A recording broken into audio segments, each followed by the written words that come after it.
हो गया डन भाई साहब। देखो इसको कैसे करेंगे हम यहाँ पे, a field is in the shape of a trapezium, ठीक है, whose parallel sides are 25 centimetre and 10 centimetre, ये इसके पैरेलल साइड्स हो गए, ठीक है। अब इधर नॉन पैरेलल साइड्स आपके कितने हैं 14 एंड 13, तो आप यहाँ पे क्या करेंगे कंस्ट्रक्शन, ठीक है। तो अगर हम कंस्ट्रक्शन करते हैं यहाँ से एक परपेंडिकुलर डालते हैं इधर, ठीक है, और यहाँ से एक परपेंडिकुलर डालते हैं वैसा भी इधर, ठीक है। क्लियर है। अभी आगे का कार्यक्रम हमको समझाएगा कृष्ण मात्रे, ठीक है। तो ये हो गया आपका परपेंडिकुलर। बोलो कृष्ण साहब अब क्या करें।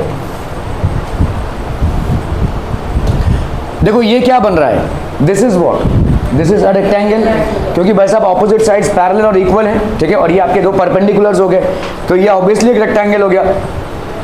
इसका वैल्यू कितना हो जाएगा, opposite sides of a rectangle are equal, okay. ये 25 है, ये 10 हो गया, ये 13 हो गया, ये कितना हो जाएगा बोलो, this will be how much. कैसे कैलकुलेट करेंगे इसको, the non parallel sides are, तो आपको भाई साहब हाइट तो कैलकुलेट करना पड़ेगा ना, you have to basically calculate the height, ठीक है, क्योंकि आपका फॉर्मूला क्या बोलता है, half into sum of parallel sides into distance between them. कैसे आप हाइट को कैलकुलेट करोगे, 15 को हाफ करेंगे तो भी, लेकिन अच्छा चलो 15 को हाफ किया, फोर ट्रायंगल का हाफ इंटू बेसिक हाइट करके एरिया। अरे हाइट कहाँ से निकालोगे भाई साहब, हाइट कहाँ से निकालोगे। देखो तुम्हारा पिछला वाला सवाल कैसा था, पिछला वाला सवाल कैसा था, यहाँ पे ये 13 था और ये भी 13 था, मतलब दे इज वर इक्वल। सो ये वाला ट्राइंगल और ये वाला ट्राइंगल आपका क्या हो गया था, what it was basically a congruent triangle, जिसके वजह से ये और ये बराबर हो रहा था। लेकिन इस टाइम पे ऐसा नहीं है, इस टाइम पे ये 13 है और ये 14 है। So how will you calculate this, कैसे आपका हाइट आएगा यहाँ पे, मतलब इस टाइम पे these two triangles are not congruent, they are no longer congruent as of now. कैसे निकालेंगे भाई साहब बताइए फटाफट, किसका 13 का और 14 का हाफ क्यों करेंगे, 13 और 14 तो आपका हाइपोटेन्यूज हो गया ना, उसका हाफ क्यों करेंगे। अरे पाइथागोरस थ्योरम से क्या क्या करेंगे पाइथागोरस थ्योरम से बताइए। इन the shape of a trapezium whose parallel sides are this and this, the non parallel sides find the area of the field।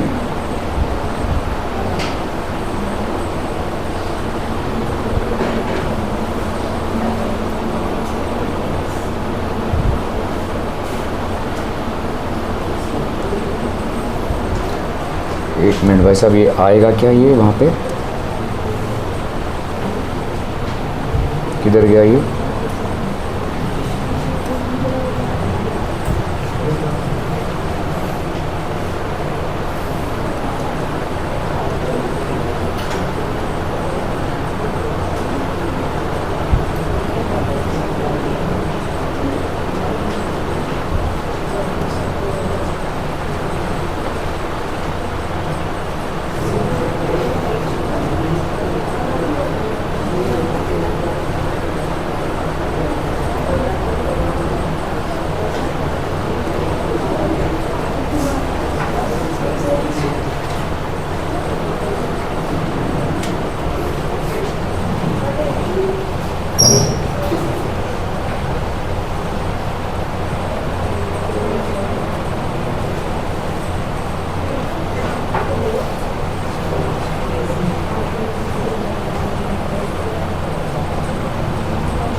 चलो भाई साहब इसमें एक और हमको कंस्ट्रक्शन करना पड़ेगा, and that will be what, हमने यहाँ से एक लाइन ड्रॉ कर दिया इधर, ठीक है। So we will do another construction here, and this will be basically a line that will be drawn like this, let's say BX, ठीक है।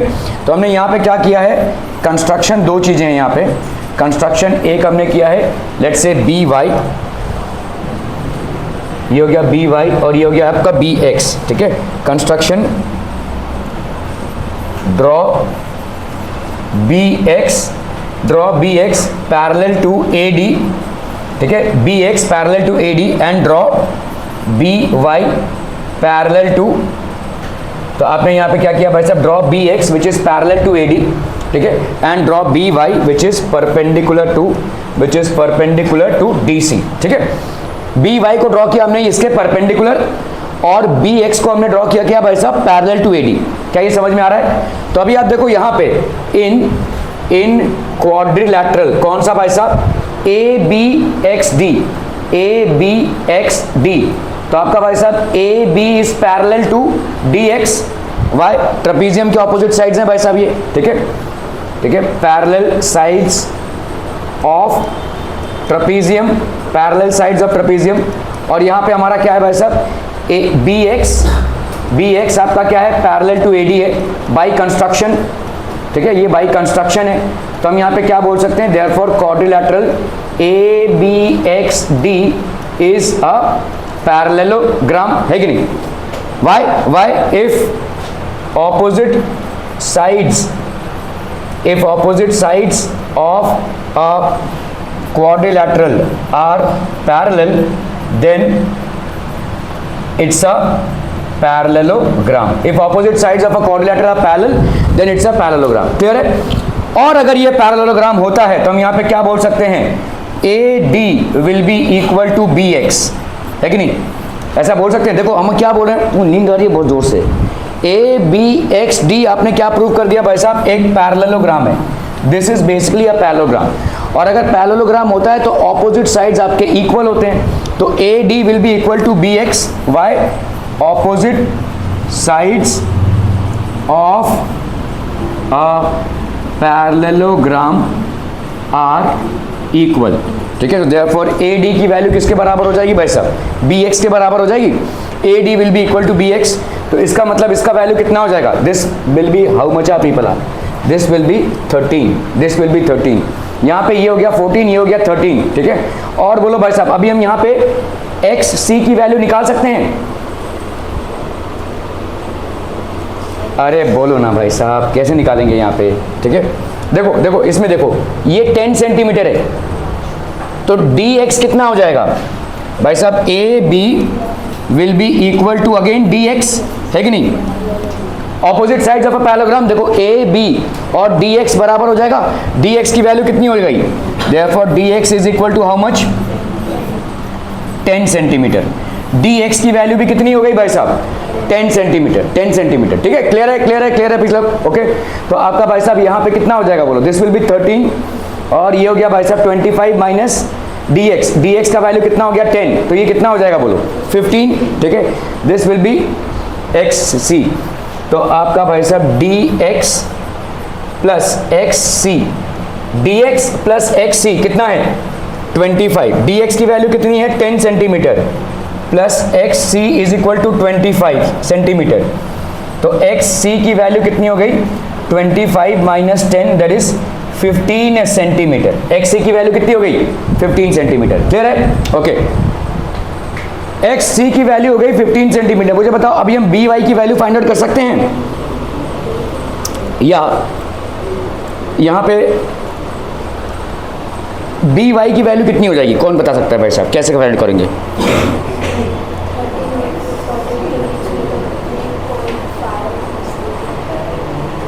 थर्टीन, 14 और 15 हो गया ना।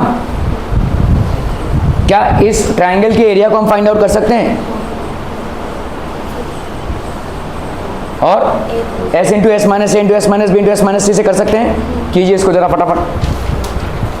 देखो देखो दो चीजें करनी है आपको, क्योंकि आपको यहाँ पे ट्रेपीजियम का लंबा सवाल है। देखो ओके, चलिए देखते हैं हम यहाँ पे, ठीक है।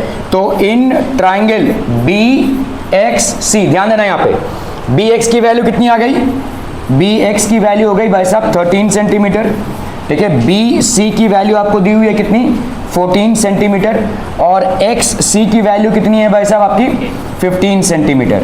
तो एस कितना हो जाएगा यहाँ पे 13 प्लस 14 प्लस 15 अपॉन 2, तो ये कितना हो गया बोलो 3 प्लस 4 7, 7 प्लस 5 12, 1 प्लस 1 2, 2 प्लस 2 4, नहीं 3 प्लस 4 7, कितना आ रहा है पैसा भैया 1 plus 1 2, 2 plus 1 3 1 4, 42/2 that is 21 centimetre, ठीक है। तो एरिया कितना आ जाएगा, area of triangle, area of triangle B X C कितना हो गया बोलो, this will be S into S minus A into S minus B into S minus C, clear है, ठीक है। तो ये कितना हो गया बोलो, this will be 21 21 into 21 minus 13, 21 minus 13, 21 minus 14 and 21 minus 15, ठीक है। सो ये हो गया आपका कितना 21, 21 माइनस 13 कितना हो जाएगा 7 प्लस 6 13 होता है, तो ये हो गया आपका कितना, नहीं 8 हो जाएगा ना 8। सो this will B 8 into 21 minus 14, तो ये हो गया आपका 7, 21 माइनस 15 ये हो गया आपका 6, ठीक है। चलो कर लेते हैं भाई साहब फटाफट। 21 मतलब यहाँ पे हो गया 3 इंटू 7, ये हो गया 2 इंटू 4 इंटू 7 इंटू 2 इंटू 3, ये 2 3 का भाई साहब 1 3 बाहर, ठीक है। यहाँ पे 2 2 है, इनका 1 2 बाहर, यहाँ पे 2 7 है, इसका 1 7 बाहर, बिल्कुल भी ध्यान नहीं देता है तुम्हारा, ठीक है। 4 का भाई साहब कितना आ गया 2 बाहर, 3 2 जा 6, 6 2 जा 12, 12 7 जा कितना हो गया 84। ये हो गया ट्राइंगल का क्या एरिया, ठीक है। अभी यहाँ पे ध्यान दो, ये triangle area of triangle BYC, इसका वैल्यू कितना आ गया भाई साहब 84 सेंटीमीटर स्क्वायर। क्लियर है, यहाँ तक क्लियर है भाई साहब, मीटर है, चलो भाई साहब मीटर 84 मीटर स्क्वायर, ठीक है। यहाँ तक क्लियर है, are we clear on this one people, okay. अभी हमको देखो इस ट्रेपीजियम का फॉर्मूला क्या होता है, half into sum of parallel sides into height. ये हाइट अभी तक हमने फाइंड आउट नहीं किया है, ठीक है। तो 84 मीटर स्क्वायर हो गया भाई साहब इसका, ठीक है। This will be how much 84 metre square, ठीक है, ओके।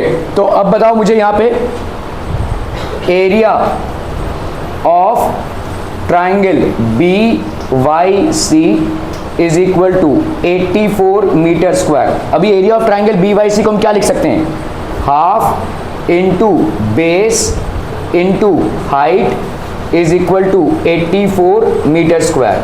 तो ये हो गया कितना भाई साहब, हाफ इंटू बेस कितना है यहाँ पे XC है ना, इंटू हाइट कितना है भाई साहब आपका BY is equal to 84 metre square. तो यहाँ पे कितना हो गया बोलो, हाफ इंटू XC की वैल्यू कितनी हो गई, XC की वैल्यू हो गई 15 into BY that will be 84 metre का स्क्वायर, ठीक है। सो हमारा BY कितना आ जाएगा यहाँ पे, इस 2 को इधर लेंगे तो 84 इंटू 2 अपॉन 15 मीटर स्क्वायर, है कि नहीं। This will be the value of BY, ठीक है। कर लो भाई साहब, यहाँ पे कितना आ जाएगा 4 2 जा 8, 8 2 जा 16, 168 बाई 15 मीटर का स्क्वायर। तो ये हो गया इसका height, this will be the height. Clear है, क्लियर क्लियर क्लियर, BY मतलब हाइट हो गया ना यहाँ पे। अभी हम ट्रेपीजियम का फॉर्मूला लगाएंगे, तो देयरफॉर एरिया ऑफ ट्रेपीजियम कितना होता है भाई साहब, area of trapezium is half into sum of parallel sides into height, half into sum of parallel sides into height. तो ये हो गया भाई साहब half into sum of parallel sides that is 10 plus 25, तो 10 प्लस 25 इंटू हाइट भाई साहब कितना हो गया यहाँ पे, सीधा लिख दो 168 बाई 15, इसको बाद में एक बार में निपटा देते हैं, ठीक है। तो यहाँ पे कितना हो जाएगा, हाफ इंटू 35 है ना 10, और ये हो गया 25, तो ये हो गया हाफ इंटू 35 इंटू 168 बाई 15, 5 3 जा 15, 5 7 जा 35, 2 8 जा 16, 2 4 जा 8 और कुछ जा रहा है भाई साहब 8 प्लस 4 12, हाँ ठीक है ये जाएगा। 3 2 जा 6, 3 8 जा 24, 28 इंटू 7, 8 7 जा 56, 7 2 जा 14, 14 प्लस 5 19, 196 मीटर का स्क्वायर, ठीक है। Clear clear clear clear people on this one, people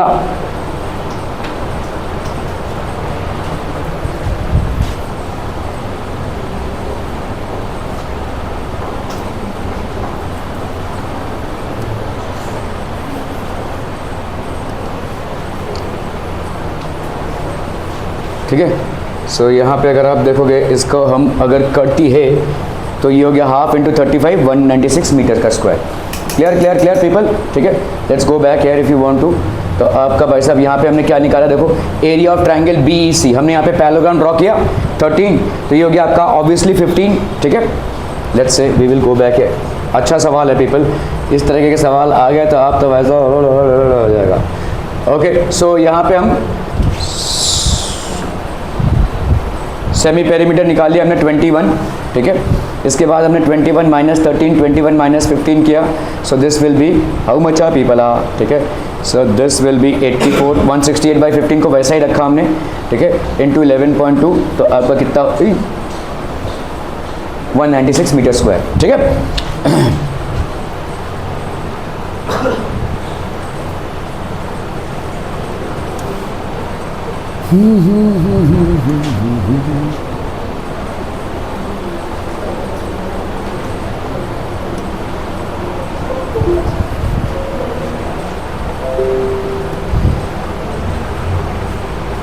अरे क्या हो रहा है ये?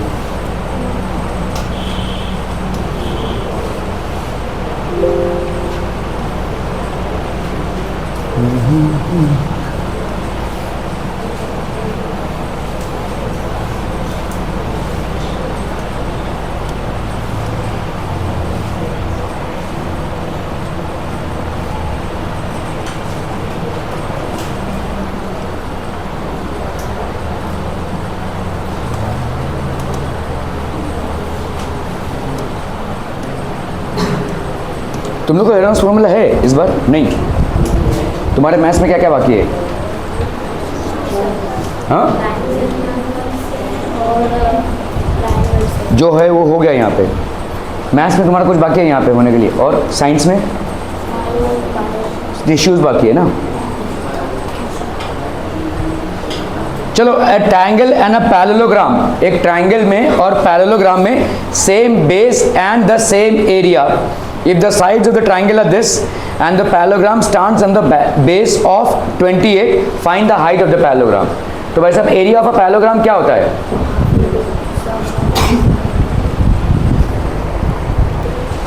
A triangle and a parallelogram have the same base and the same area. If the sides of the triangle are 26, 28 and 30 and the parallelogram stands on the base. हाँ, parallelogram का भाई साहब एरिया क्या होता है?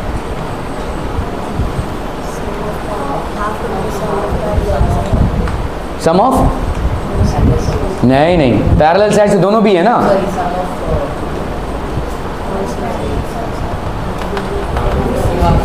हाँ, नहीं, हाफ नहीं है। पैरेललोग्राम मतलब बेस इंटू हाइट होगा, ठीक है।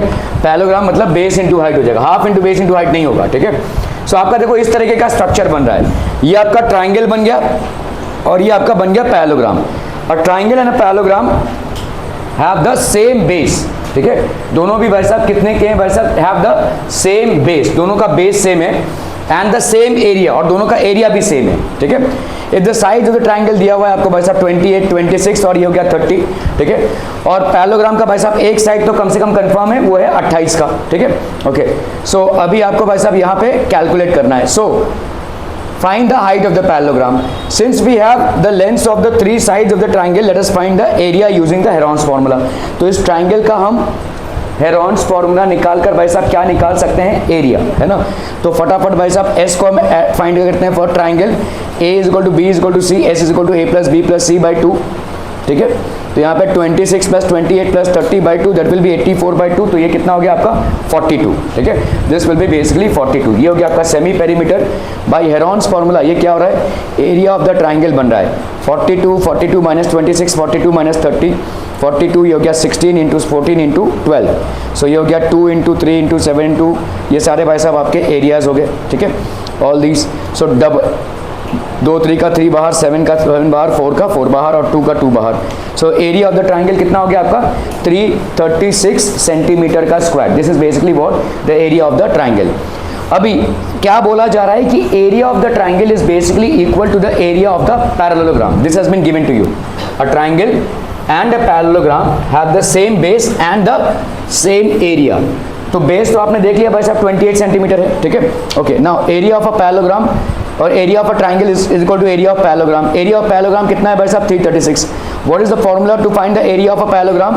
बेस इनटू हाइट, हाफ नहीं होगा, ठीक है। तो बेस आपको दिया हुआ है 28, हाइट हमको नहीं मालूम है, तो हम यहाँ पे क्या लिख सकते हैं? Base into height is equal to 336, है ना।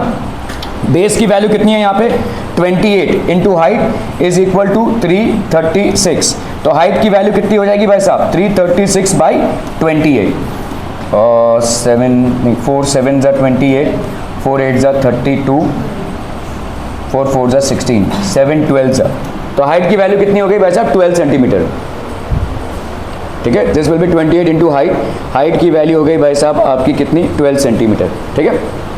अ rhombus field has green for 18 cows to graze, एक रोम्बस फील्ड है और इसमें भाई साहब 18 काउस क्या कर सकते हैं, ग्रेस कर सकते हैं, मतलब घास चर सकते हैं। If each side of the rhombus is 30 meter and its longer diagonal is 48 meter, how much area of grass field will each cow be getting? Simple सा सवाल है, देखो यहाँ पे ये एक रोम्बस फील्ड है, ठीक है। इस रोम्बस फील्ड में, ठीक है, 30 सेंटीमीटर ईच साइड आपका, ऑब्वियसली रोम्बस में सारे साइड्स आपके क्या हो जाएंगे बराबर, 30 centimetre 30 centimetre and 30 centimetre. Longer diagonal आपके कितने का है भाई साहब 48 सेंटीमीटर। अभी तुम देखो ये वाला ट्राइंगल और ये वाला ट्राइंगल कॉन्ग्रुएंट हो गया, एक ट्राइंगल का एरिया हम फाइंड आउट कर सकते हैं, ठीक है। 48 प्लस 30 आपका पेरीमीटर का हाफ सेमी पेरीमीटर, तो इसका एरिया फाइंड कर लो, इसका डबल कर दो, इसका एरिया आ जाएगा, ये हो जाएगा टोटल ग्रेजिंग फील्ड का एरिया। बिल्कुल भी मन नहीं है तेरे शकल पे लिखा है भाई साहब, नींद आ रही है, झपक की नींद आ रही है। तो ये हो जाएगा आपका total area, this will be the total area to graze. 18 cows के पास भाई साहब इतना एरिया होगा ग्रेजिंग के लिए, तो एक काउ के पास कितना होगा, that is what we have to calculate, ठीक है। तो पहले हम क्या करेंगे भाई साहब, this is basically a rhombus मतलब सारे साइड्स आपके बराबर, ठीक है। तो यहाँ पे हो जाएगा 30 सेंटीमीटर, ये हो गया 48, ठीक है। Area of the grass field each cow will get total area of the field upon 18, total area of the field upon 18 भाई साहब 18 काउस हैं यहाँ पे, ठीक है, ओके। सो एडीसी का भाई साहब एरिया फाइंड कर लो एबीसी के हिसाब से, तो this will be how much 30 plus 48 plus 30, so that will be how much 54।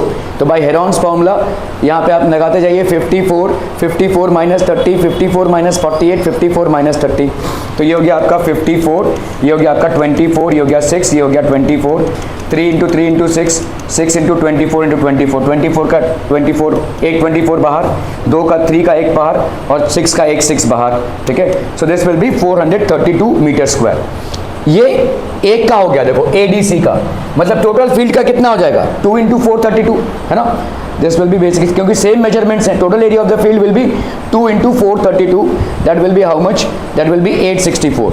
तो अभी area of the grass field each cow will get will be total area of the field upon 18, ठीक है। So that will be 864 by 18, that is how much 48 metre का square. Are we clear to this one people?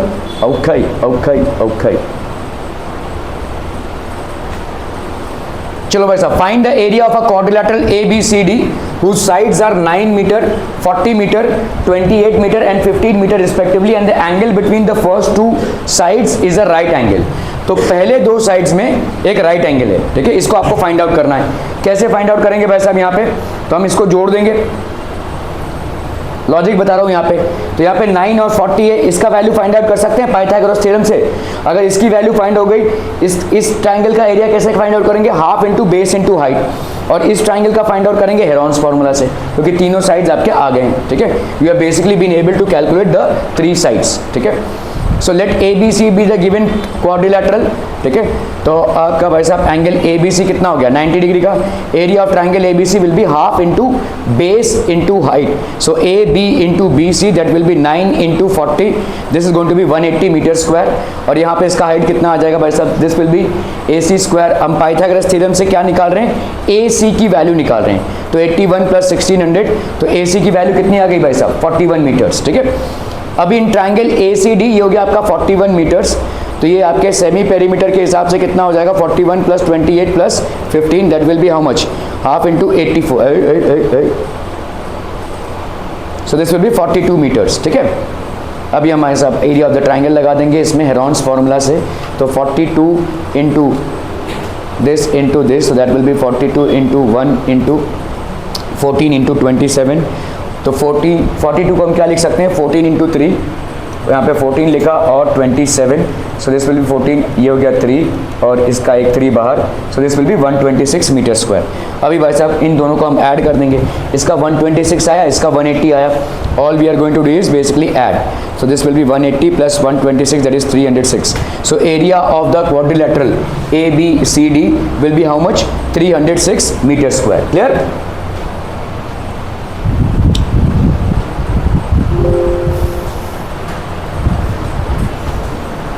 ठीक है, thank you so much for your valuable time.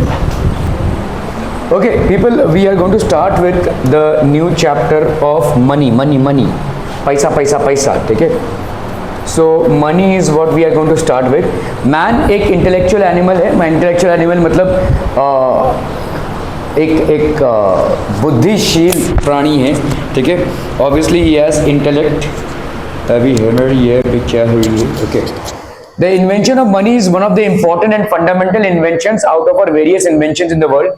According to Crowther, there is a basic invention in each branch of knowledge. Example, invention of fire in science. For example, अगर हम science पढ़ते हैं तो invention मतलब क्या होता है? Man ने कुछ डिवाइस किया है अपने लाइफ को और ज्यादा सुविधाजनक बनाने के लिए. some inventions have been done. So these inventions basically are adding to what? These inventions are making our life easy, ठीक है. लाइफ को भाई साहब इजी बना रहे हैं, ठीक है. So man is an intellectual animal, ठीक है. The invention of money is one of the important and fundamental inventions out of our various inventions in life. So according to Crowther, there is a basic invention in each branch of knowledge. Example, invention of fire in science, invention of wheels in mechanical science. Mechanical science मतलब जहाँ पे motion की बात करते हैं, ठीक है. सो motion की जहां पे बात करते हैं वहां पे हमारा व्हील्स, ठीक है. तो हमने व्हील्स बनाया जिससे हमारे मोशन सुधार गए, ठीक है. The concept of money is an important concept which has brought about a revolutionary change in the economic life of human beings. इसी तरह से इकोनॉमी में हमारा एक इन्वेंशन हुआ, which is basically इकोनॉमी में हमारा एक इन्वेंशन हुआ, and that invention is that of money, ठीक है. Are we clear on this one, people? ठीक है. So साइंस में जैसे अलग अलग जगहों पे अलग अलग टाइम पे कुछ इन्वेंशंस हुए हैं जिसने हमारे लाइफ को इजियर बनाया है, वैसे ही इकोनॉमिक्स में एक इन्वेंशन हुआ है मनी का जिसने हमारे लाइफ को इजियर बनाया, ठीक है. It has made our lives easy. The concept of money is an important concept which has brought about a revolutionary change in the economic life of human beings. Various goods and services are bought and sold with the help of money. हम सारा जो कुछ भी goods या services का exchange कर रहे हैं, so let's say when we are buying products, when we are buying services like electricity, internet connection, okay, all these are basically fulfilled with the use of money. All these are fulfilled with the use of money, okay. Okay, modern economy is dependent on money. Money which is in circulation today was created to reduce the difficulties in the barter system. Now what exactly is barter system, people? What is barter system? Barter system is a medium of exchange. Barter system is a medium of exchange, ठीक है. मतलब यहां पे क्या हो रहा है भाई साहब? Goods are exchanged with goods, other goods और सर्विसेज, ठीक है. Goods are exchange with other goods और सर्विसेज. सो फॉर एग्जाम्पल किसी के पास अगर जूता है, किसी के पास बकरी है, तो एक्सचेंज हुआ, ठीक है.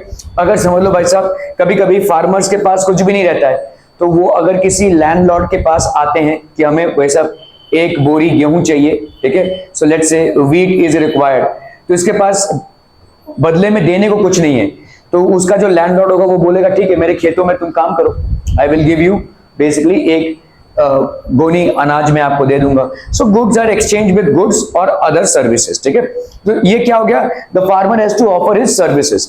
The farmer doesn't have to offer goods in exchange but he is ready to offer his services, ठीक है. सो ये था हमारा बार्टर सिस्टम. अभी बार्टर सिस्टम में बहुत सारे प्रॉब्लम्स थे जिसके वजह से आपका मनी का एवोल्यूशन होता है, ठीक है. So there were many problems in barter system, ठीक है. तो what were the primary difficulties in barter system? तो difficulties in barter system basically क्या क्या हो जाएंगे people? What are the difficulties which are there in the barter system? Problem of double coincidence, ठीक है. This is basically known as double coincidence of wants. Problem of double coincidence of wants. Now what is double coincidence? मतलब दोनों का भी भाई साहब same wants हो, ठीक है. मतलब अगर देखो किसी के पास जूते हैं, ठीक है, somebody has got shoes, और किसी के पास भाई साहब गोट है, ये इसको नहीं चाहिए और इसको जूते नहीं चाहिए, तो ये जूते को इसको देगा, ये गोट इसको देगा. अगर दोनों को भी वही चीज चाहिए, जो इससे जूते ले रहा है उसको जूते चाहिए, वरना उसको भी अगर जूते नहीं चाहिए तो वो एक्सचेंज नहीं हो सकता, ठीक है. तो डबल कोइंसिडेंस ऑफ वॉन्ट्स हम इसको बोलते हैं. Problem of double coincidence of want मतलब आपको एक ऐसे इंसान को ढूंढना पड़ेगा जिसको जो वो चीज बाय आउट कर सके जो आप ऑफर कर रहे हैं और जिससे आप वो चीज ले सको जिसको आपकी जरूरत हो। तो ये डबल कोइंसिडेंस ऑफ वांट्स बहुत प्रॉब्लमेटिक है, ठीक है। So that is called double coincidence of want. Lack of common measure of value. Lack of common measure of value मतलब आज की तारीख में देखो, तुम हर चीज को पैसे से तौल सकते हो, है ना। हर चीज की एक पैसों से कीमत लगा सकते हो। इस बेंच की, इस कैमरे की, इस इंटरैक्टिव पैनल की, ठीक है, इस चेयर की, सारी चीजों की पैसों से वैल्यूएशन हो सकती है। तो कॉमन फैक्टर तुम्हारा क्या हो गया यहाँ पे? पैसा, ठीक है। यहां पे भाई साहब अगर मुझे शूज देना है और बकरी लेना है तो कोई कंपैरिजन ही नहीं होता, कहां एक बकरी और कहां एक शूज, ठीक है। So there is actually no comparison to both these products, क्योंकि कोई कॉमन वैल्यू ऑफ कंपैरिजन नहीं, ठीक है। अभी समझो, ठीक है। तो there is no common measure है ही नहीं, there is no common measure of value. अभी समझो, मैं अगर कोई गुड्स दे भी रहा हूं, difficulty in the storage of goods, तो हमारे भाई साहब स्टोरेज ऑफ गुड्स में डिफिकल्टी है। मतलब समझो हमने कोई चीज खरीद ली, जैसे समझो किसी के पास गेहूं था, मुझे चाहिए नहीं लेकिन मैंने स्टॉक में रख दिया। अब ये गेहूं मैंने ले लिया और उसको उसके बदले कुछ और दे दिया, तो कुछ एक्सचेंज हुआ है हमारा। ये गेहूं मुझे जरूरत नहीं थी लेकिन सामने से मिल रहा था तो मैंने ले लिया, ठीक है, और मेरा जो चीज था उसको दे दिया। अभी ये मैं रखूंगा कहां? हो सकता है मैं कोई वेयर हाउस का मालिक नहीं हूं, मेरे घर ही है सिर्फ, लेकिन अभी 4 बोरी गेहूं उसको देना था तो देके चला गया, ठीक है। सो डिफिकल्टी इन स्टोरेज, ठीक है। Indivisibility of certain goods. अभी देखो इनडिविजिबिलिटी क्या होती है, समझो अगर आज की तारीख में बोल रहा हूं कि मतलब एक शूज, ठीक है, लेट्स से 1000 रुपए का है और एक गोट, ठीक है, लेट्स से इसकी कीमत भाई साहब 50,000 की है, लेट्स से। तो अभी तो हम मतलब देख रहे हैं ना इनकी कीमत ये है, एक टाइम पे ये कीमत नहीं थी। तो अगर मैं बोलूं मेरे एक जोड़ी जूते के लिए तुम अपना गोट दे दो, क्या वो एक सही कंपैरिजन होगा? नहीं। तो इसका मतलब क्या करो, इस गोट के टुकड़े करो और 5 टुकड़े करो तो 10,000 होगा। क्या ये हो सकता है? ये नहीं हो सकता, ठीक है। सो इसको हम बोलते हैं इनडिविजिबिलिटी ऑफ सर्टेन गुड्स। तो मतलब गोट को मार ही दो ना, फिर तो मर ही गया वो, ठीक है। मतलब मैं अगर बोलूं कि भाई साहब मेरे जो जूते का कॉस्ट है वो तुम्हारे गोट के 5 टुकड़े करोगे तब जाकर इक्विवेलेंट होगा एक कॉस्ट, तो अगर मैं गोट को मार ही देता हूं तो फिर बचा क्या, ठीक है। So this is called indivisibility of certain goods. Problem of making deferred payments. अभी डिफर्ड पेमेंट्स क्या है भाई साहब? हम बहुत सारी चीजें, मतलब जैसे हमारा होम लोन है, ठीक है, होम लोन को हम क्या कर रहे हैं, पैसा हम डिफर्ड पेमेंट्स में दे रहे हैं, month on month, year after year we are giving it deferred way of payments. So that is called deferred payments. तो ये सारी चीजें होती हैं, ठीक है, ओके। सो बार्टर सिस्टम में हम एक एक करके इन सारे प्रॉब्लम्स को डील करेंगे। Problem, it refers to the exchange of goods for goods.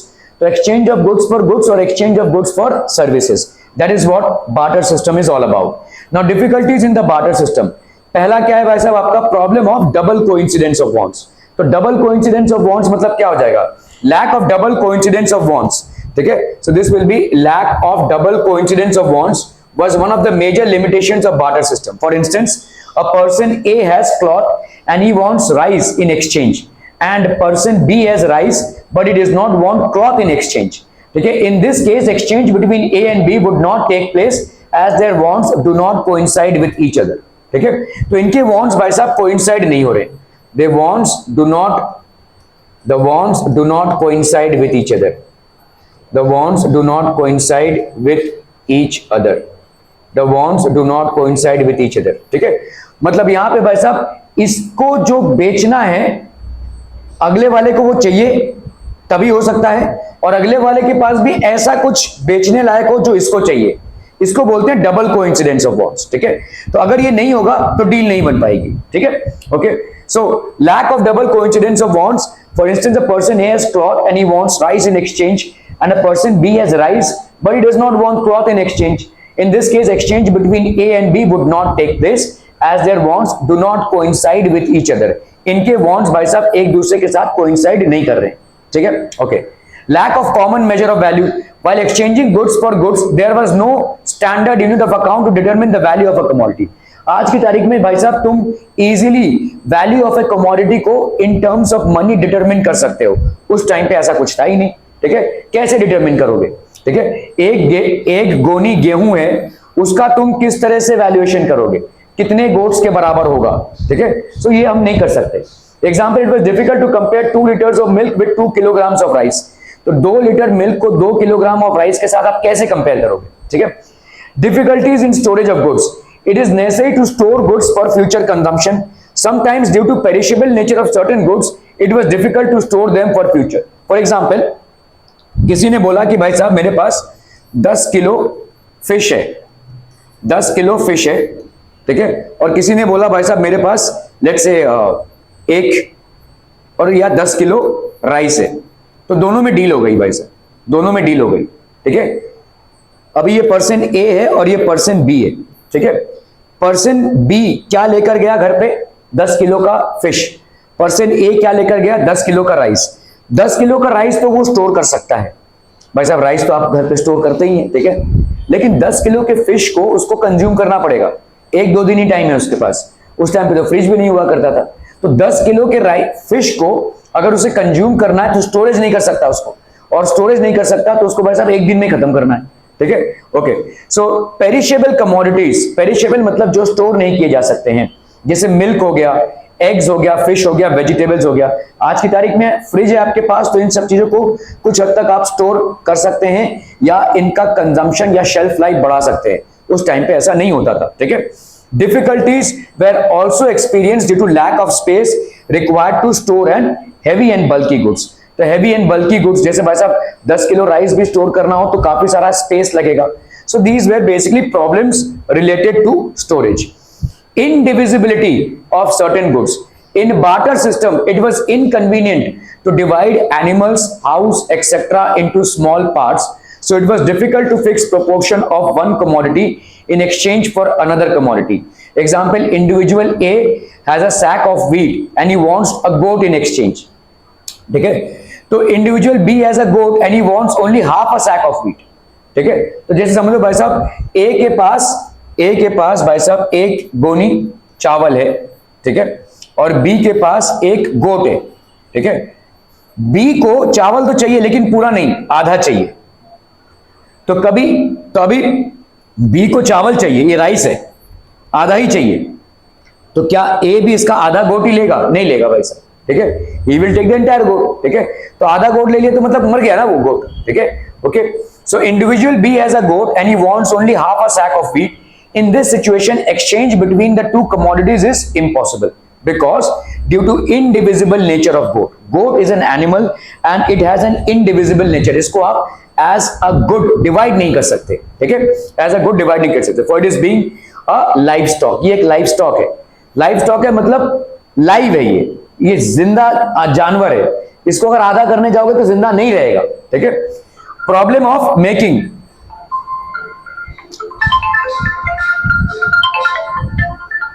बहुत बढ़िया.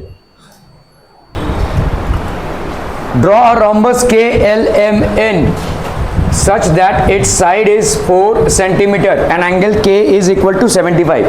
Rhombus क्या होता है people? What is rhombus? Rhombusवा क्या होता है रे?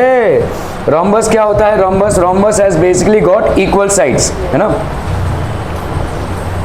तो rhombus में तो हम फटाफट एक रफ में अगर बना लें इसको, so rhombus will have equal sides, ठीक है. सो ये हो गया आपका KLMN, ठीक है. Each side is how much people? 4 centimetre. ये भी आपका 4 सेंटीमीटर, ये भी आपका 4 सेंटीमीटर और ये भी आपका. एंगल K की वैल्यू दी हुई है 75 डिग्री. क्या हम 75 डिग्री विद कंपास बना सकते हैं? We can, right. So we will basically construct a triangle of 75 degree using a compass, ठीक है. ओके ओके ओके भाई साहब, लाइक कंस्ट्रक्शन टूल किधर चला गया मेरा?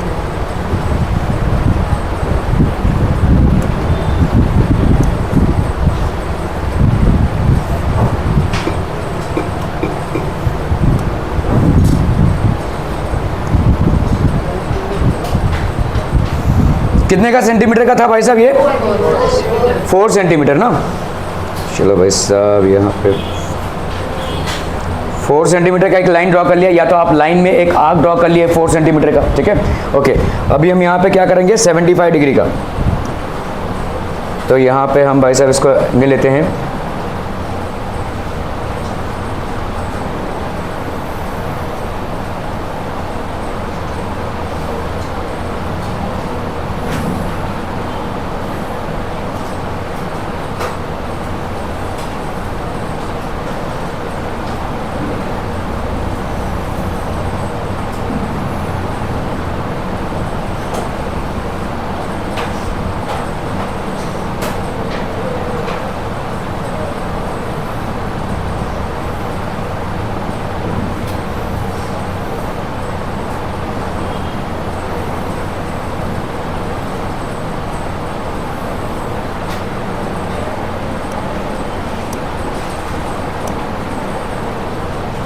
तो ये हमको नहीं चाहिए, right, we don't need this basically. So हमने इसको रेड से दिखा दिया ऐसे, दिस इज बेसिकली 90 डिग्री। अभी 90 डिग्री में हमको क्या बनाना है भाई साहब, 75। तो 75 कैसे बनाएंगे, 60 और 90 के बीच को बाइसेक्ट करके, इधर ध्यान दीजिए मैडम, इधर, ठीक है, 60 और 75 के बीच को बाइसेक्ट करके, ठीक है। So how will be bisect basically, थोड़ा सा इसका तो हमने भाई साहब एक आर्क ऐसे खींच दिया, ठीक है, फिर कंपास को हमने ऐसे रखा और दूसरी आर्क ऐसे खींच दी, ठीक है। ओके, सो अभी हम क्या कर रहे हैं भाई साहब, कनेक्ट कर रहे हैं। तो अभी हम इसको ब्लैक इस्तेमाल कर सकते हैं।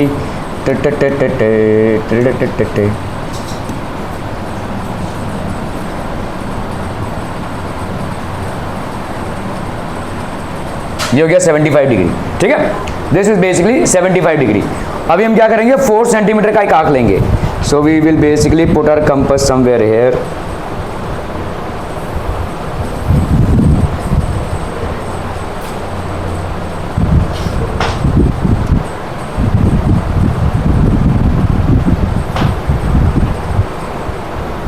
ये हो गया 4 सेंटीमीटर का आर्क, ठीक है, 4 सेंटीमीटर का आर्क। ये हो गया 75 डिग्री, ये हो गया भाई साहब आपका 4 सेंटीमीटर का आर्क। अभी बाकी के दोनों साइड्स कैसे लाएंगे भाई साहब, आपने पहले कंपास को इधर रखा, ठीक है, फिर इधर आपका भाई साहब एक 4 सेंटीमीटर का आर्क,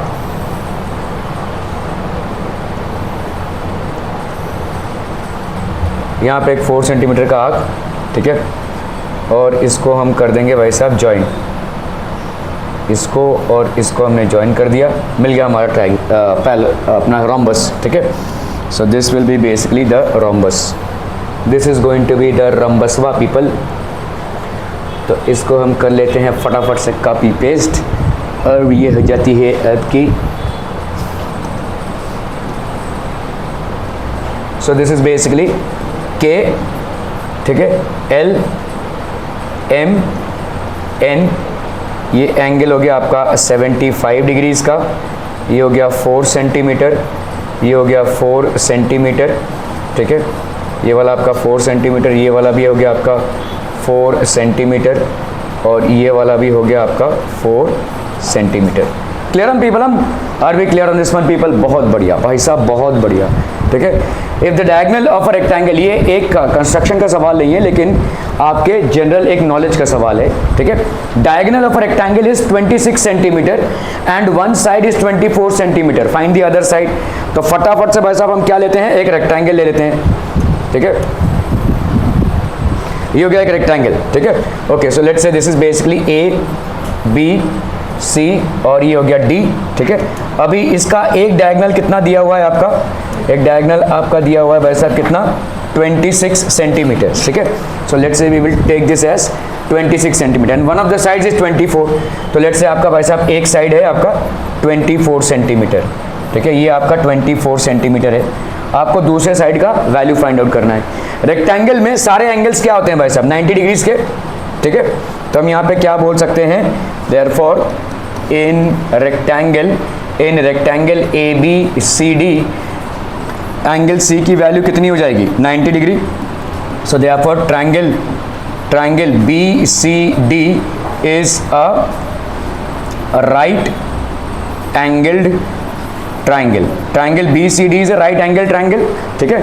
हम यहाँ पे क्या लिख सकते हैं, बी डी का square will be equal to B C का स्क्वायर प्लस सी डी का स्क्वायर, लिख सकते हैं, ऐसा बोलो, ठीक है।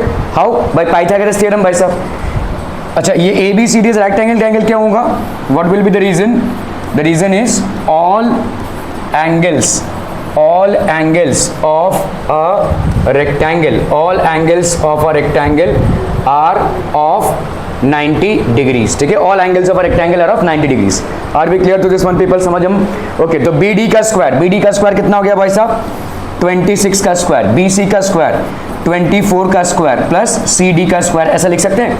तो 26 का स्क्वायर कितना आ जाएगा, 676, ठीक है, और 24 का स्क्वायर बच्चा पार्टी कितना आ जाएगा, 24 का स्क्वायर आ जाएगा 576 प्लस सी डी का square.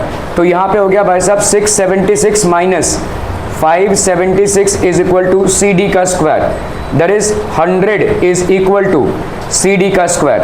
So therefore C D की वैल्यू कितनी हो जाएगी बोलो, under root of 100, that will be how much, 10. तो सी डी की वैल्यू कितनी हो गई भाई साहब, 10. ठीक है, तो द अदर साइड, तो हम यहाँ पे बोल सकते हैं therefore the other side of the rectangle, the other side of the rectangle is 10 centimetre. वाह, ठीक है, क्लियर है. और भी clear on this one people, यहाँ पे यही पूछा था अदर साइड कितना होगा, so other side will be 10 centimetre. Clear clear clear. Okay. Lengths of the diagonals of a rhombus are this and this, find the perimeter of the rhombus. ठीक है, यहाँ पे आपको पेरीमीटर ऑफ द रोम्बस को निकालना है भाई साहब. तो कैसा करेंगे हम इसको, कैसे करेंगे भाई साहब. तो ये हो गया भाई साहब आपका एक रोम्बस. ठीक है, तो लेट्स से ये आपका रोम्बस, इसका पहले हम नामकरण कर दें. ये हो गया P, ये हो गया Q, ये हो गया R और ये हो गया S. ठीक है, अभी आपको यहाँ पे क्या दिया हुआ है, लेंथ्स ऑफ द डायगोनल्स. ठीक है, तो एक डायगोनल तो भाई साहब ये बनता है, this is one diagonal, and what about the other, this is the other diagonal. ठीक है, क्लियर है. एक डायगोनल का लेंथ कितना है, 16 centimetre. So length of one diagonal is basically 16 and the other diagonal is 12. So let's see this here. So length of one diagonal is 16 centimeter and the other diagonal is 12 centimeter. So let's say they are intersecting each other at O. तो हम यहाँ पे क्या बोल सकते हैं, P Q R S, quadrilateral P Q R S is a rhombus. Quadrilateral P Q R S is a rhombus with diagonals, or sorry A B C D है ना. सो लेट्स से हम यहाँ पे बोल देते हैं भाई साहब A B और ये हो गया C एंड D. सो हम यहाँ पे क्या बोलेंगे, this will B A B C D. Quadrilateral A B C D is a rhombus with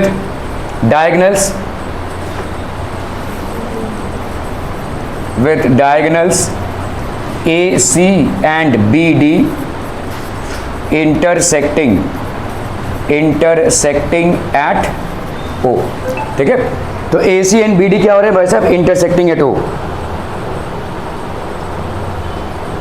ठीक है, AC and BD intersecting at O. Clear है, क्लियर है, क्लियर है. अभी हमको मालूम है रोम्बस में क्या होता है, in rhombus diagonals, in a rhombus the diagonals are perpendicular bisectors of each other, है ना, of each other, perpendicular bisectors of each other.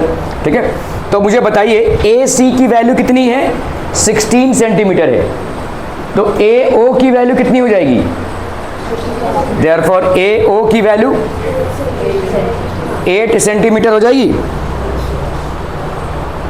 ठीक है, ओके. और यहाँ पे भाई साहब BD की वैल्यू कितनी है, 12 सेंटीमीटर, तो BO की वैल्यू कितनी हो जाएगी, 6 सेंटीमीटर हो जाएगी भाई साहब, है कि नहीं. क्लियर है, डायगोनल्स बाइसेक्ट ईच अदर. और क्या बोल सकते हैं भाई साहब, एंगल AOB, इसकी वैल्यू कितनी भाई साहब, 90 डिग्रीज. क्लियर है, क्लियर है, क्लियर है people, are we clear on this one. ठीक है, परपेंडिकुलर बाइसेक्टर्स हैं, तो हम यहाँ पे क्या बोल सकते हैं, देयरफॉर in triangle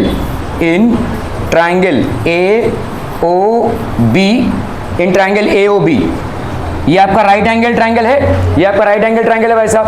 तो हम यहाँ पे क्या बोल सकते हैं, अगर ये राइट एंगल ट्रायंगल है तो भाई साहब समझो इसको, अगर ये आपका एक राइट एंगल ट्रायंगल है, अरे यार ये पूरा सिलेक्ट हो रहा है, खैर छोड़ो. ठीक है, in a triangle, in right angle triangle आपका एंगल AOB की वैल्यू कितनी है, 90 डिग्रीज. सो देयरफॉर AB का square will be equal to AO का स्क्वायर प्लस BO का स्क्वायर. AO का स्क्वायर मतलब 8 का स्क्वायर प्लस BO का स्क्वायर मतलब 6 का square. So that is how much, 64 plus 36. ये हो गया भाई साहब आपके AB का स्क्वायर. तो AB कितना हो जाएगा, ये 64 प्लस 36 कितना होता है, 100. So this will be under root of 100. So that will be AB is equal to 10. ठीक है, AB इज इक्वल टू 10. मतलब देखो अभी यहाँ पे क्या है, रोम्बस में सारे साइड्स बराबर होते हैं, AB का वैल्यू 10 हो गया. So therefore A B is equal to B C is equal to C D is equal to D A, because all of them will be how much 10 centimetre. ठीक है, reason क्या हो जाएगा, all sides of a rhombus, all sides of a rhombus are equal, all sides of a rhombus are equal. ठीक है, A B B C, तो 10 10 10 10 तो भाई साहब कितना हो जाएगा, therefore perimeter of the rhombus, perimeter of the rhombus कितना हो जाएगा भाई साहब, this will be equal to 4 into 10 centimeter, that is 40 centimeter. Clear है, are we clear on this one people, समझ में आ रहा है ये. चलो भाई साहब इसको करना है, find the length of the diagonal of a square with side 8 centimetre. यहां पे कोई कंस्ट्रक्शन नहीं है, थोड़ा दिमाग लगाना है, इस सवाल को करना है फटाफट फटाफट. हो गया बच्चा party, find the diagonal of a square with side. तो यहां पे भाई साहब आपका एक स्क्वायर है, तो let's say this is basically a square, इसका ए बी सी डी. ठीक है, तो यहां पे गिवन क्या है भाई साहब आपका square, given square A B C D with side कितना 8 सेंटीमीटर. ठीक है, 8 सेंटीमीटर. आपको डायगोनल का लेंथ फाइंड आउट करना है यहाँ पे. ठीक है, सो हम यहाँ पे लेट्स से क्या कर रहे हैं, इसको ज्वाइन कर दिया हमने. ठीक है, सो कंस्ट्रक्शन ये क्या हमने भाई साहब ज्वाइन ए सी कर दिया, ज्वाइन ए सी. ठीक है, so now angle A B C is equal to 90 degrees. Angle A B C is equal to 90 degrees. Why, because all angles of a square are of 90 degree each. All angles of a square are of 90 degree each. ठीक है, तो हम यहाँ पे क्या लिख सकते हैं बोलो, ए सी का square is equal to A B का स्क्वायर प्लस बी सी का स्क्वायर. ए सी का स्क्वायर कितना हो जाएगा, ए सी का square is equal to A B का स्क्वायर, दैट इज 8 सेंटीमीटर का स्क्वायर प्लस 8 सेंटीमीटर का स्क्वायर. सो ए सी का स्क्वायर कितना हो जाएगा, 64 सेंटीमीटर का स्क्वायर प्लस 64 सेंटीमीटर का square, that is 128 centimetre square.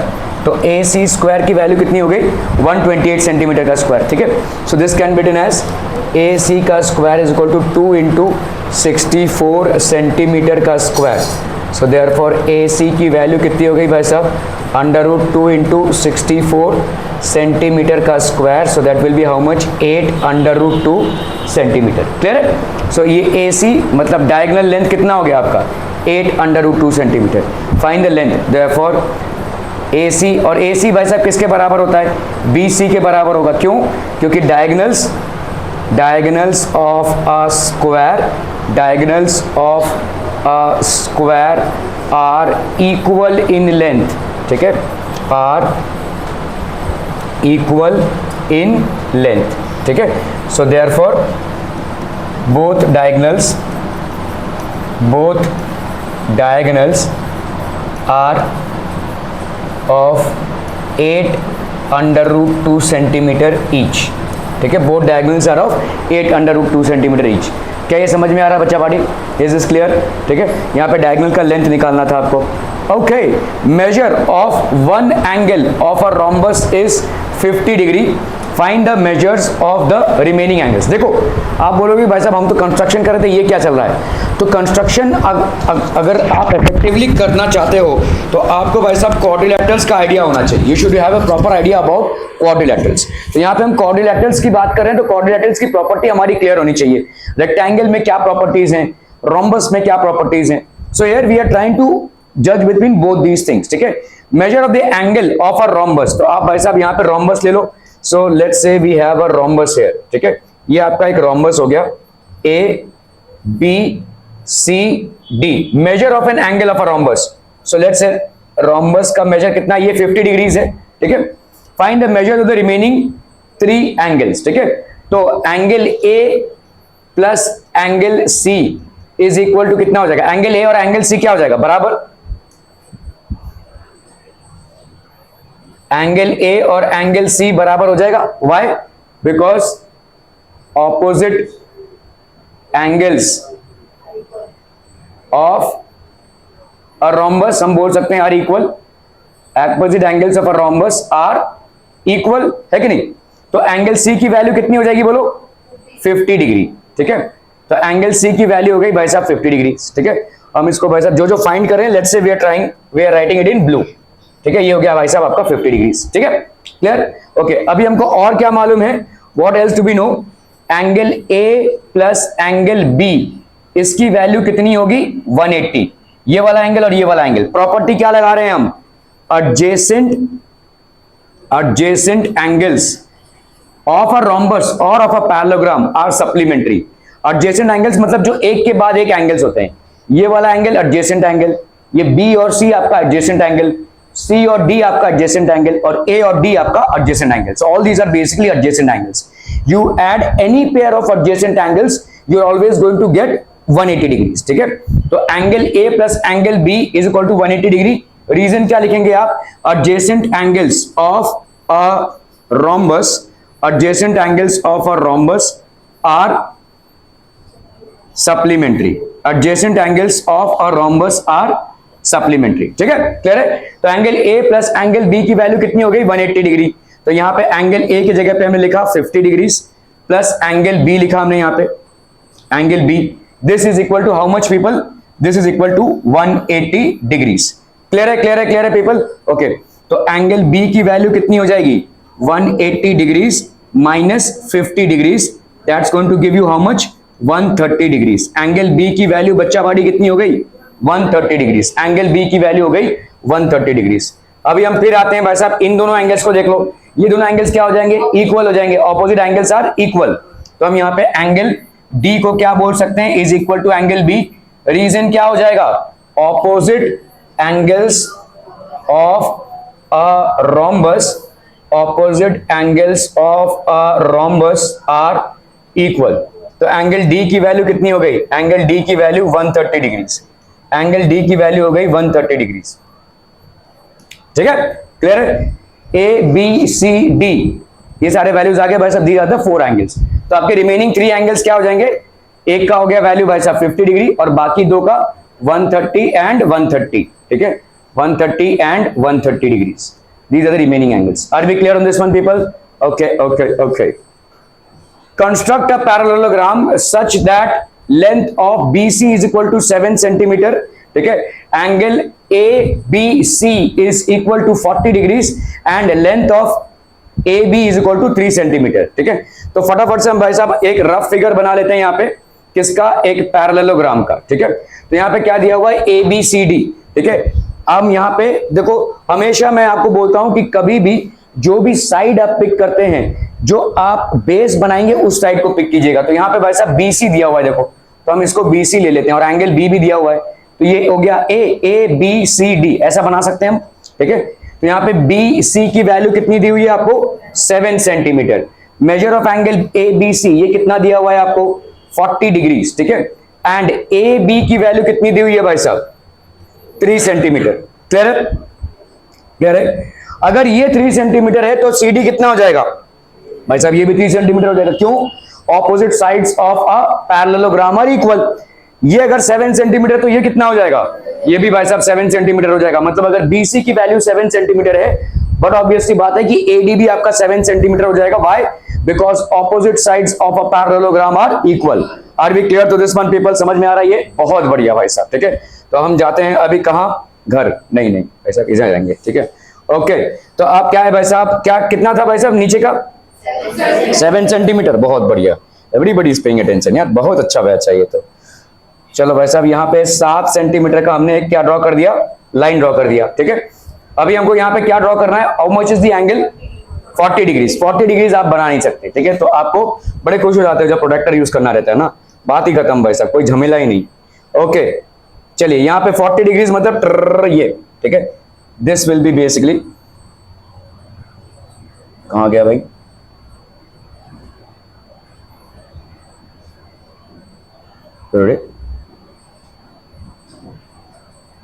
ये हो गया आपका 40 डिग्रीज। ठीक है, क्लियर है, क्लियर है, क्लियर है भाई साहब? ओके ओके ओके, अभी हम इसको कर देंगे ज्वाइन।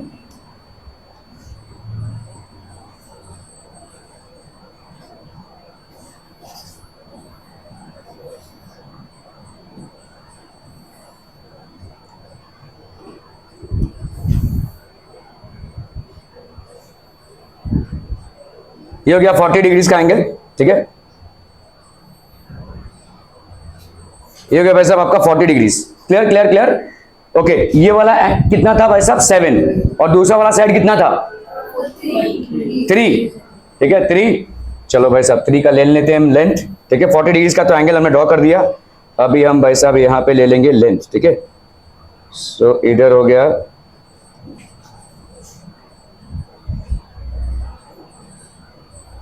इस पे हम रख के एक आर्क खींचेंगे जो 3 सेंटीमीटर का हो, ठीक है 3 सेंटीमीटर का हो, ठीक है। क्लियर है क्लियर है क्लियर है people. Okay, we will basically draw an arc which will be of 3 centimeter. तो ये हो गया ये, ओके। और अब बताओ भाई साहब यहाँ पे अगर ये 40 है तो ये वाला कितना होगा। एडजेसेंट एंगल्स क्या होते हैं, सप्लीमेंट्री होते हैं। तो मतलब ये 40 है तो ये कितने का हो जाएगा 140, 180 माइनस 40 मतलब कितना हो गया 140। तो आप प्रोडक्टर को यहाँ पे रखो, सिंपल। यहाँ पे देखो 140 किधर हो रहा है, ये हो रहा है आपका 140, ठीक है। So this will be basically your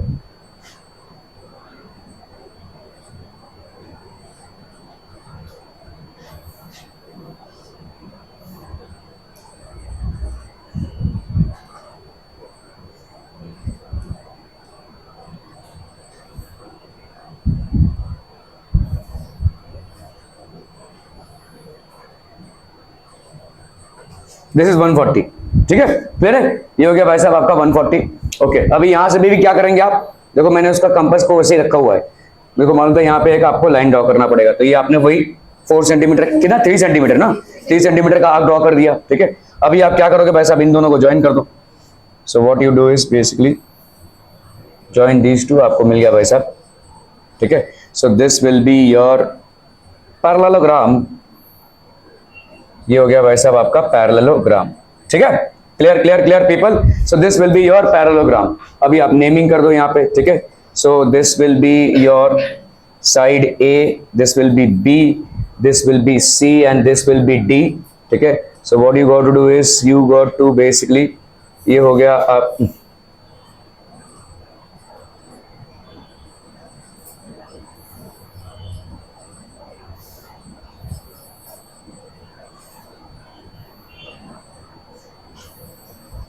labelling कर देंगे अगर हम, तो यहाँ पे हो गया हमारा क्या, दिस विल बी 40 डिग्रीज, ठीक है।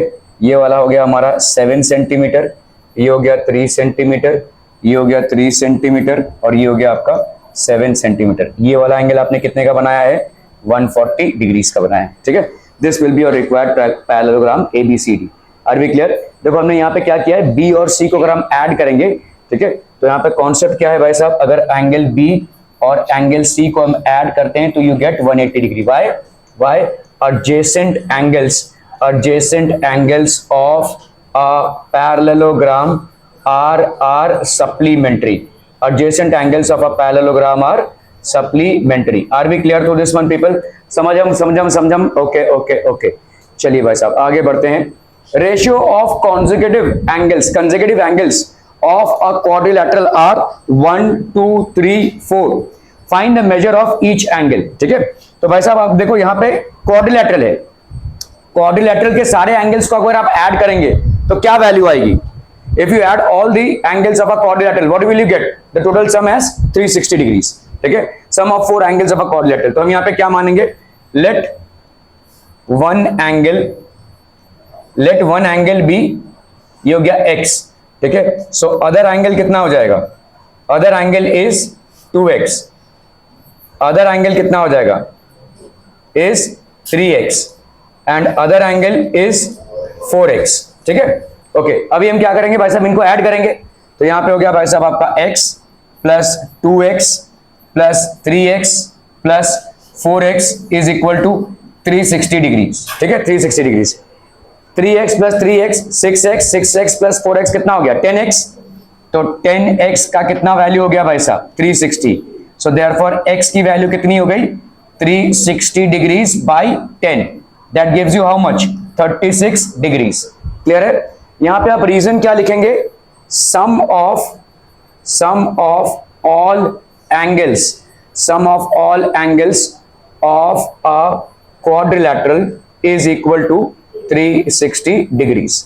Are we clear to this one people, समझ में आ रहा है? तो पहला वाला angle, therefore to find the measure of each angle, therefore first angle, इसका वैल्यू कितना हो गया बोलो, फर्स्ट एंगल का वैल्यू हो गया भाई साहब 36 डिग्रीज, ठीक है। सेकेंड एंगल का वैल्यू कितना हो जाएगा, 36 into 2 that is 72 degrees. Third angle का वैल्यू कितना हो जाएगा भाई साहब, this will B 3 into 36 that is how much, 108 degrees, ठीक है। एंड फोर्थ एंगल का वैल्यू कितना हो जाएगा भाई साहब, ठीक है। फोर्थ एंगल का वैल्यू हो गया भाई साहब आपका कितना, 4 इंटू 36, तो 4 इंटू 36 दैट्स 144, है ना, 144 डिग्रीज, ठीक है। क्लियर है? Find the measure of each angle, तो ये सारे एंगल्स की वैल्यू हो गई 36, 72, ठीक है, then we have 108 and then we have finally 144। Clear है, क्लियर है, क्लियर है पीपल, ओके। चलो भाई साहब, referring to the adjacent figure of the parallelogram write the answers of the question. देखिए ये आपका पैरेललोग्राम दिया हुआ है, this is basically a parallelogram, ठीक है, ओके। राइट द आंसर्स, तो आपका भाई साहब यहाँ पे एल डब्ल्यू जेड कितना दिया हुआ है, एक मिनट, हाँ मैंने यहाँ पे सही किया क्या, एक मिनट, 1 2 3 4 एक्स है ना, मेजर ऑफ ईच एंगल, हाँ बोलो भाई साहब क्या हो गया, यहाँ पे डब्ल्यू जेड की वैल्यू दी हुई है तुमको, कितनी, डब्ल्यू जेड की value, so W Z has been given as how much, 4.5 centimeter. तो एक्स वाई की, तो डब्ल्यू जेड की वैल्यू कितनी दी हुई है, 4.5 सेंटीमीटर। रुद्राक्ष एक्स वाई की वैल्यू कितनी हो जाएगी,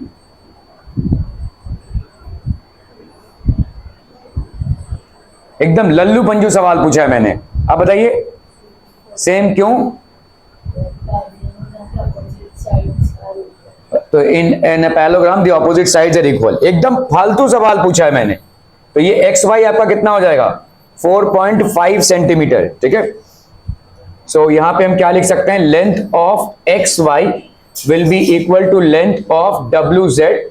रीजन क्या हो जाएगा, opposite sides of a parallelogram are equal, opposite sides of a parallelogram are equal. So यहां पे हम क्या बोल सकते हैं, length of X Y is equal to 4.5 centimetre. Harsh, length of X Y कितना हो जाएगा भाई साहब, 4.5 सेंटीमीटर, ओके। अभी यहां पे length of Y Z, length of Y Z कितना होगा, देखो what will be the length of Y Z, हमने यहां पे वाई जेड को लिया हुआ है, this is basically Y Z, ठीक है, ये आपका हो गया Y Z. And what is this length, 8.2 centimeters. This is basically 8.2 centimeters. Then what will be the length of XW? XW का लेंथ क्या है, तुम बताओ, XW का लेंथ कितना होगा, क्यों, पैरेललोग्राम के दो साइड्स, ऑपोजिट साइड्स क्या होते हैं, इक्वल इन लेंथ, ठीक है। तो ये हो जाएगा आपका 8.2। So this one will also be how much, 8.2 centimetre, ठीक है। तो हम यहां पे क्या बोल सकते हैं, length of X W is equal to length of Y Z, ठीक है, that will be equal to 8.2 centimeter why, ठीक है। ऑपोजिट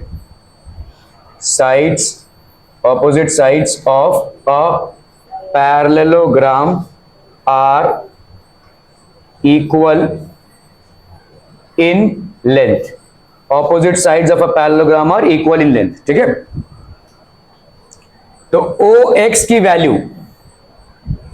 यहां पे OX की वैल्यू कितनी हो जाएगी भाई साहब, OX की वैल्यू कितनी है, 2.5 सेंटीमीटर। तो OZ की वैल्यू कितनी हो जाएगी, तो बता मिस्टर पाटिल, OX की वैल्यू है 2.5 सेंटीमीटर, तो OZ की वैल्यू कितनी होगी, क्यों, reason, what is the reason, what would be the reason, ये बोल रहा है 2.5 सेंटीमीटर, OX अगर 2.5 सेंटीमीटर तो OZ भी 2.5 सेंटीमीटर होगा, क्या ये करेक्ट है, is this correct, it is right. So why is it correct,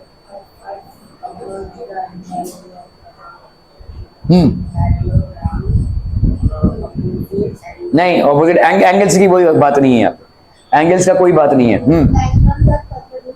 नहीं नहीं, परपेंडिकुलर नहीं होगा। पैरेललोग्राम में बाइसेक्ट कर रहा है, परपेंडिकुलर कहां पे होगा? रोम्बस में और स्क्वायर में। ध्यान दीजिएगा, in rhombus and in a square they are perpendicular bisectors and rest in all cases they are just bisectors. ठीक है, तो पैरेललोग्राम में बाइसेक्ट करते हैं, तो हम यहां पे क्या बोल सकते हैं? Length of O X is equal to length of OZ and that is equal to इतना 2.5 centimeter. Why? Because diagonals of a parallelogram bisect each other. Diagonals of a parallelogram bisect each other. Clear है भाई साहब? ये clear है।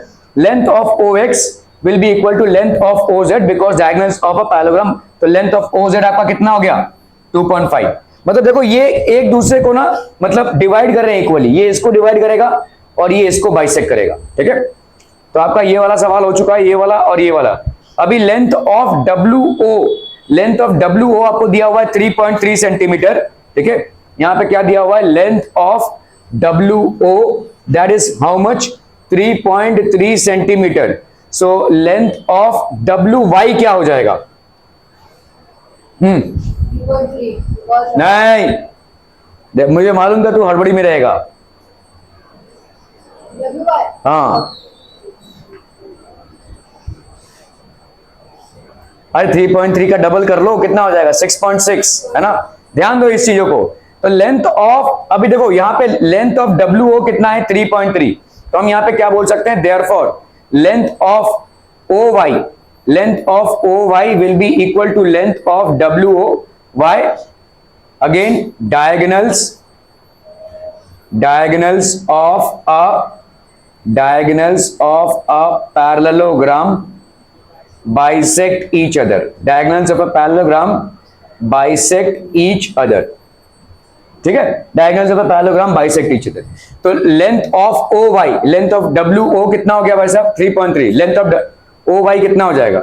Length of OY is equal to 3.3 centimeter. ठीक है, तो length of WY कितना हो जाएगा? बोलो। Length of WY will be length of WO plus length of OY। तो लेंथ ऑफ WO कितना दिया हुआ है आपको? 3.3 सेंटीमीटर और लेंथ ऑफ OY आपने कितना निकाला? 3.3 centimetre. So this will B 6.6 centimetre. तो लेंथ ऑफ WY कितना हो गया भाई साहब? 6.6 सेंटीमीटर। ठीक है, ओके। अभी हम कर रहे हैं भाई साहब WZY, इसकी वैल्यू कितनी है? WZY कितना हो गया? Angle WZY that will be how much? 120 degrees. ठीक है, तो आपका WXY कितना हो जाएगा? देखो ये वाला एंगल, तो ये वाला एंगल कितना हो जाएगा? Y?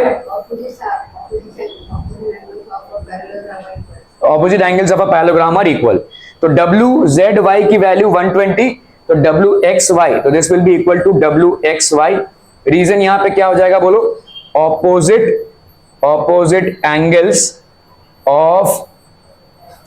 Angles of a parallelogram are equal. ठीक है, तो यहां पे भाई साहब आपका WXY that will be equal to how much? 120 degrees. WXY की वैल्यू 120 डिग्रीज हो गई। और XWZ कितना हो जाएगा? बोलो। XWZ देखो यहां पे क्या है, इसका वैल्यू कितना है? 120 है। ठीक है, तुमसे पूछा है XWZ, इसकी वैल्यू कितनी होगी? तो इसको क्या करेंगे भाई साहब? हमको मालूम है एंगल XYZ, ये वाला एंगल देखो XWZ प्लस एंगल WXY। ठीक है, XWZ प्लस एंगल WXY, ये क्या हो जाएगा भाई साहब आपका? 180 degrees. What is the reason?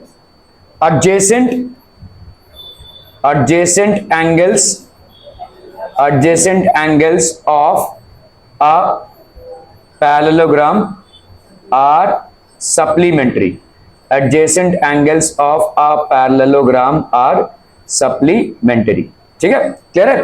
तो एक्स डब्ल्यू जेड, ठीक है, ये हो गया आपका angle X W Z plus W X Y, इसकी वैल्यू कितनी है 120 degrees, so that will be equal to 180 degrees. तो आपका एंगल एक्स डब्ल्यू जेड की वैल्यू कितनी हो गई 180 degrees minus 120 degrees, that is how much 60 degrees. तो ये वाला आपका एक्स डब्ल्यू जेड की वैल्यू हो गई 60 degrees. Are we clear to this one people? Okay okay okay, चलिए भाई साहब ये वाला कंस्ट्रक्शन करना है फटाक से, क्विक क्विकर क्विकेस्ट।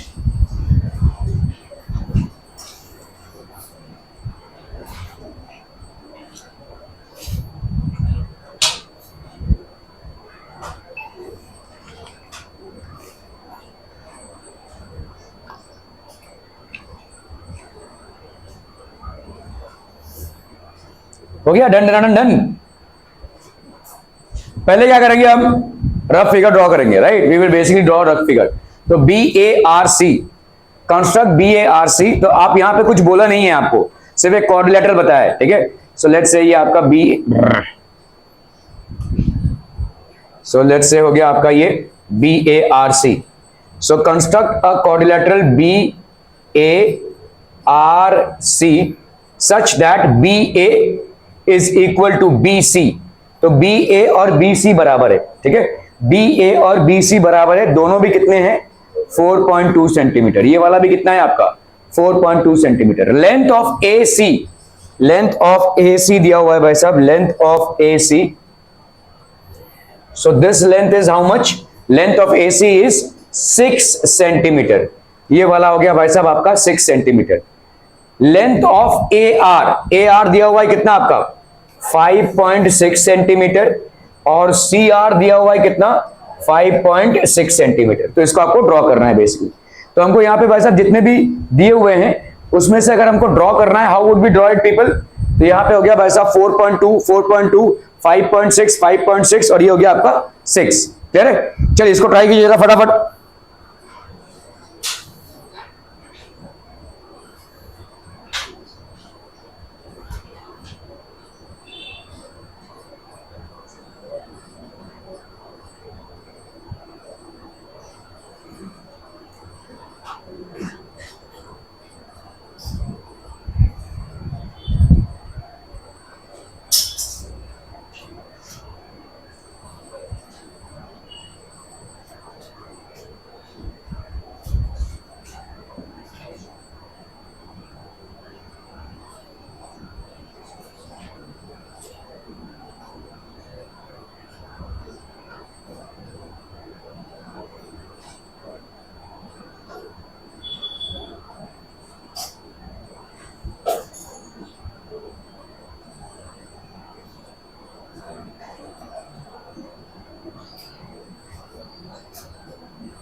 दोनों का क्लास कब से कब था?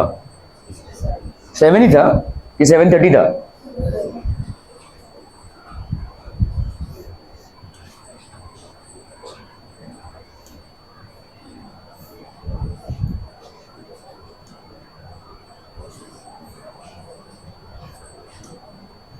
ओके तो यहां पे क्या बनाना है, देखो यहां पे दिस इज बेसिकली 5.6, क्या हम बना सकते हैं इसको? Is is very much possible people?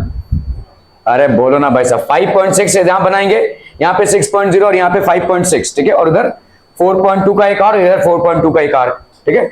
सो ठीक है, इसको होमवर्क में करके आइएगा। Thank you so much for your valuable